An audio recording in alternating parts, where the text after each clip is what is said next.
Evidentemente este no es un Congreso de lo mejor y siempre hemos dicho vendrá un Congreso mejor, pero la verdad ha sido diferente.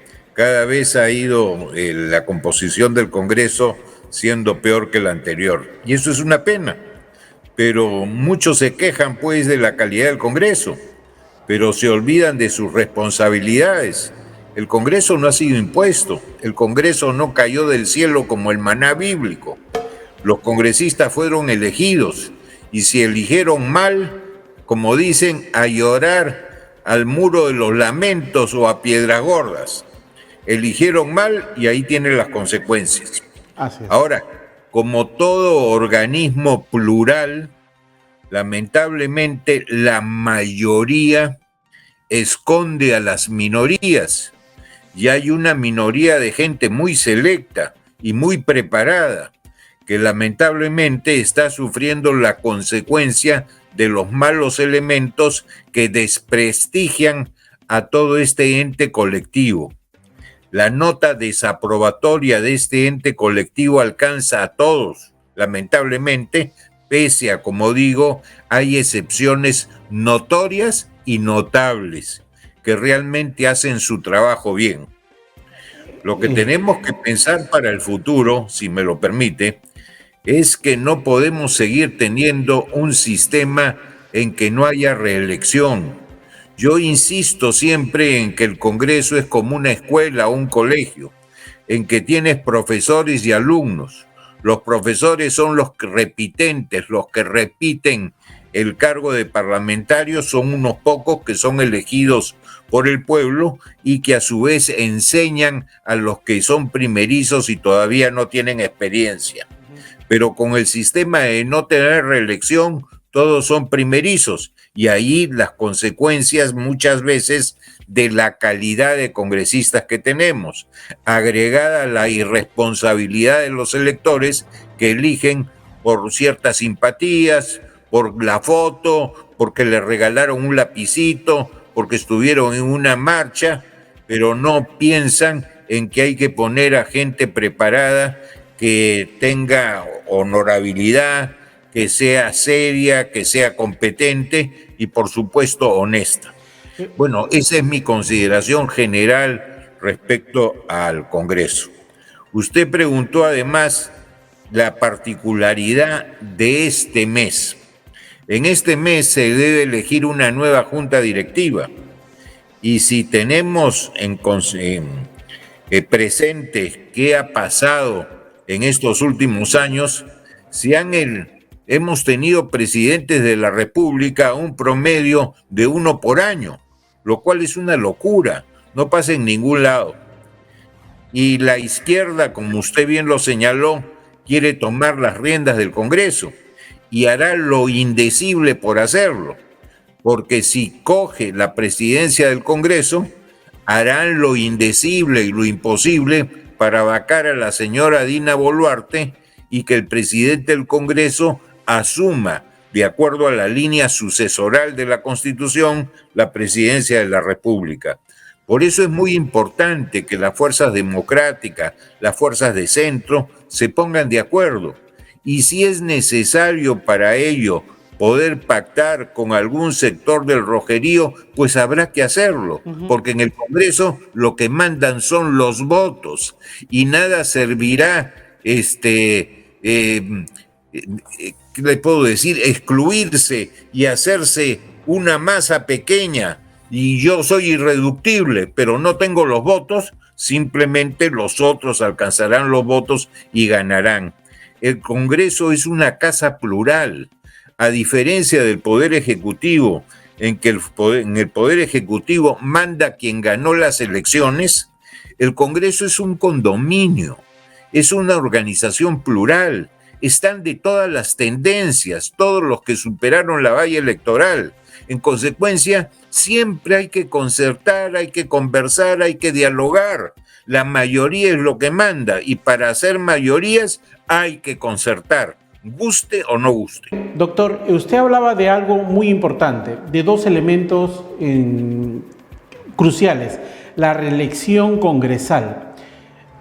¿Qué daño le hizo Martín Vizcarra tremendamente a la figura congresal, a la institución como Congreso, en este referéndum, orientarnos a todos a votar no a la reelección congresal. Y eso lo que ha, como lo dijo Philip Butter una vez, ha parido este tipo de congresistas en el hemiciclo que defienden antagónicamente cosas que cuando uno trata de entender qué es lo que dicen, uno se agarra la cabeza, pero ¿de qué está hablando? Hay congresistas que no han siquiera leído la Constitución y la quieren cambiar. Entonces, yo sí personalmente, y me hago responsable, que le hago responsable a Martín Vizcarra por este tema de la no reelección a los congresistas, doctor Anteros. Sí, coincidimos, es el gran responsable, pero no el único, porque también son responsables los tontonazos que lo apoyaron en el famoso referéndum, y ahí tenemos las consecuencias, gente inapropiada, gente, algunos indeseables, otros robasueldos, otros que le digo con prontuario y no con un currículum vitae o una hoja de vida. Ahí están las consecuencias. Eso es lo que tenemos por haber irresponsablemente quitado la reelección parlamentaria. Esto que usó Martín Vizcarra para cerrar el Congreso, el TC lo ha aclarado, porque en su momento, con la señora Ledesma a la cabeza, avaló ese cierre del Congreso. El Tribunal Constitucional ha sido sumamente claro en ese aspecto, porque evidentemente no hay en la Constitución la cuestión de el rechazo de la cuestión de confianza, el rechazo fáctico, no existe. Y peor aún, el Congreso sí dio oficialmente la confianza. Sí. En consecuencia, no cabía interpretar que había fácticamente un rechazo. Yo estuve ese día del hemiciclo, no me lo va a contar nadie, porque recuerdo yo que ellos estaban debatiendo y inmediatamente suspendieron la sesión y entraron al voto. Cuando Martín Vizcarra leía ese mensaje, ya habían aprobado la cuestión de confianza, pero el Tribunal Constitucional avaló lo que Martín Vizcarra hizo. Pero bueno, en fin, es un tema que la historia... Así es. Es un tema que la historia se ha encargado de corregirlo. Ahora, vamos a ir al tema de la mesa directiva. Pero que falta la corrección del electorado, que para el futuro vote mejor de lo que ha hecho hasta ahora. Usted hacía esa precisión de que falta que los electores entendiéramos que no tendríamos que seguir antagónicamente a una persona que su mayor interés era cerrar este Congreso, porque ya Rosa Bartra, que estaba a la cabeza de esta comisión, estaba próximo de presentar la acusación constitucional contra Martín Vizcarra, doctor Antero. Es cierto lo que usted dice, pero hay más. También hay responsabilidad de las agrupaciones políticas y de los que hacen tanto la lista presidencial como las listas parlamentarias. Así es. Mire usted lo que pasó con Pedro Pablo Kuczynski. Ustedes, hasta cuando contrata al chofer, verifica su hoja de vida, verifica antecedentes, ve que tenga brevete, que sepa manejar, que no haya tenido papeletas, que sea cumplidor de sus obligaciones como conductor de vehículo, etc. Pero para poner al señor Vizcarra en la plancha presidencial como primer vicepresidente, no se hizo las investigaciones del caso. Y ahí tenemos las consecuencias. Así es. Lo pusieron porque había, según dicen, que poner a alguien de provincia y con tez algo más oscura que la blanquísima de Pedro Pablo. Y ahí están las consecuencias. Se puso a alguien inadecuado que llegó a ser presidente de la República ante la renuncia de Pedro Pablo. Eso fue también una irresponsabilidad y hay que decirlo. Claro, porque la que debió haber asumido sería, claro, en esa posición estaba Mecha Arauz, la doctora Mercedes Arauz, ¿recuerda usted? Pero si ella no hubiera sido, igualito podía haber entrado Vizcarra. Sí. El solo hecho de ponerlo en una plancha presidencial fue realmente un acto desdoroso e impropio. Ok, volvamos ahora al tema de la mesa directiva.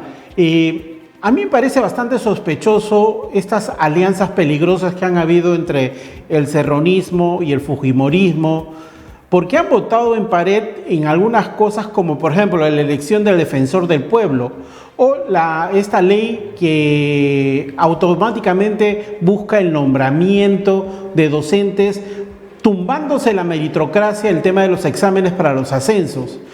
Esto respondería a alguna alianza para tomar control en la mesa directiva, porque no necesariamente.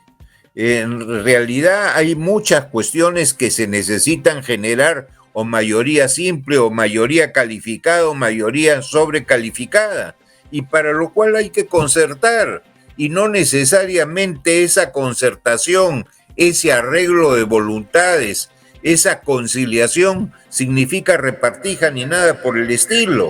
Para elegir al defensor del pueblo necesitabas una altísima votación, y para eso hay que formar mayoría. No te gustará totalmente, pero si no tiene nada en contra, no tiene procesos penales, no tiene... En fin, hay que ponerse de acuerdo, si no, no tendrías defensor del pueblo y todavía estarías con una sustituta. El sustituto tenía bastantes cuestionamientos, dicho sea de paso. Así es. Por lo menos el Congreso, más allá del 9% de aprobación, ha hecho su tarea. Le guste o no, el Congreso nunca en América...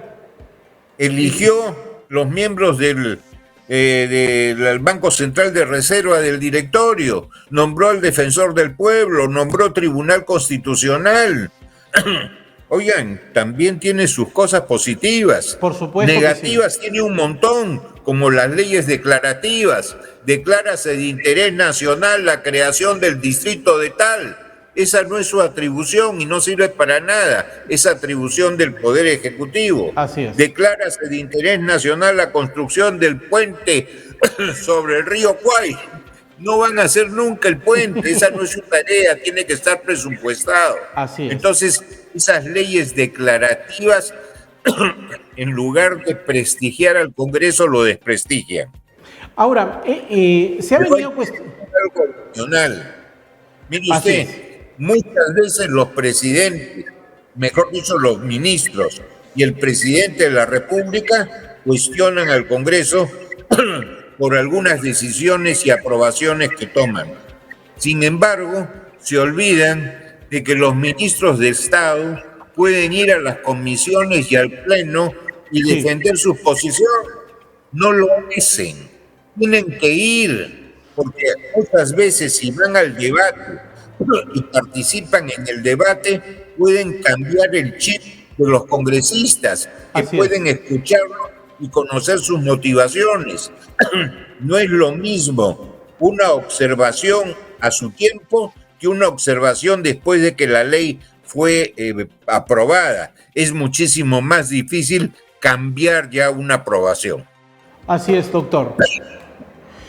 Más bien, ¿qué comentario le merece usted sobre la inhabilitación a la ley fiscal de la Nación y la acusación constitucional? Escuché con mucha paciencia esta exposición que hizo la congresista Gladys Echaíz sobre las funciones que debería hacer una fiscal de la Nación, y yo he quedado bastante convencido con la postura de la señora Gladys Echaíz, y no más allá de la defensa que tuvo el abogado de la ex fiscal de la Nación. Pero creo que se tenía que corregir este elemento, doctor Anteros. Yo creo que sí, y la doctora Echaíz intervino no solamente de acuerdo con sus atribuciones de congresista, sino con la experiencia de haber sido fiscal suprema y fiscal de la Nación, y no solamente ejercer esos cargos, sino haberlos ejercido con autoridad, con pleno conocimiento y con honorabilidad. La doctora Gladys Echaíz fue una de las mejores fiscales supremas con las que ha contado la República. Entonces, ¿qué mérito tendría esta ex fiscal de ir a instancias internacionales para buscar una acción de amparo, que es una decisión política que es exclusiva y excluyente del Congreso? Amparado en el artículo 99, ¿no? Claro, pero no puede hacerlo ahora directamente, porque el Congreso lo que ha hecho es dos cosas. Primero, una inhabilitación, si mal no recuerdo, por 5 años.